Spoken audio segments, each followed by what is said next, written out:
와튜브, 이 시간에는 스웨덴을 협박하는 중국을 살펴보겠습니다. 북유럽 국가 스웨덴이 중국 5G 이동통신 장비 사용을 금지하자 중국이 스웨덴을 협박하고 있습니다. 중국 외교부 대변인 중에 가장 중국 공산당 입맛에 맞게 대변하는 것으로 유명한 자오리젠 대변인은 스웨덴이 중국 5G 장비 사용을 금지하는 것에 강한 불만을 표명한다고 밝혔습니다. 또한 스웨덴이 중국과 무역에서 피해를 보지 않으려면 공정한 태도를 유지해야 하며 확인되지도 않은 일로 결정을 내려서는 안 된다고 덧붙였습니다. 중국이 이렇게 스웨덴에 불만을 넘어 협박하는 이유는 스웨덴 5G 주파수 경매에서 스웨덴 통신부가 인도처럼 중국 하웨이와 ZTE 등 중국 이동통신 장비를 사용하는 업체는 아예 경매 참여를 불허했기 때문입니다. 중국은 미국이 하웨이를 때리자 중국 2위 이동통신 장비 기업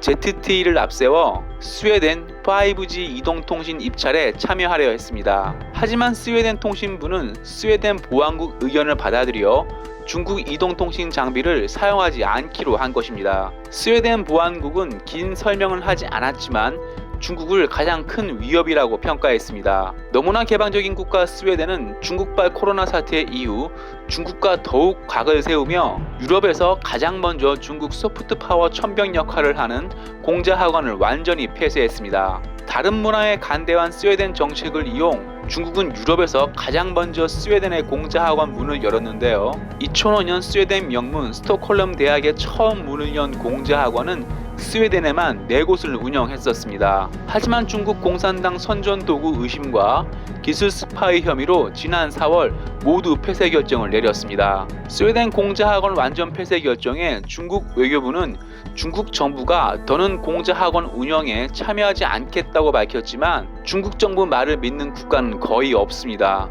난민에게도 관용적인 스웨덴은 중국에만큼은 감정이 좋지 않은데요. 시발점은 스웨덴 국적 홍콩 출판업자인 구이민 하이를 구금했기 때문입니다. 중국 공산당을 비판하는 책을 판매하여 유명해진 홍콩 동남아 서점 주주 구이민 하이는 2015년 중국 공산당이 출판 금지한 책을 홍콩에서 출간해 중국 당국에 구금된 사실이 드러났습니다. 이때 국제 문인단체인 팬 스웨덴 지부가 구이민 하이에게 정치적 박해를 받고도 출판하는 업자에게 주는 투올스키상을 수여했고 이 자리에 아만다 린드 스웨덴 문화부 장관이 참석해 중국이 발끈했습니다. 구이민 하이 투올스키상 수여 이후 스웨덴과 중국 외교적 갈등은 계속되고 있는데요. 결정적으로 구이충유 스웨덴 중국 대사 발언 이후 스웨덴과 중국은 더욱더 각을 세우고 있습니다. 구이충유 스웨덴 주재 중국 대사는 스웨덴 공영방송 STV와 인터뷰에서 스웨덴이 중국 내정 간섭을 하고 있다며 중국은 헤비급 건투 선수이고 스웨덴을 라이트급 건투 선수에 비유 라이트급 선수는 헤비급 선수에 덤벼서는 이길 수 없고 헤비급 선수가 선의를 베풀 때 라이트급 선수는 몸조심하는 것이 좋을 거라며 스웨덴을 협박했습니다. 중국은 계속해서 스웨덴을 경제적으로 협박하고 있는데요.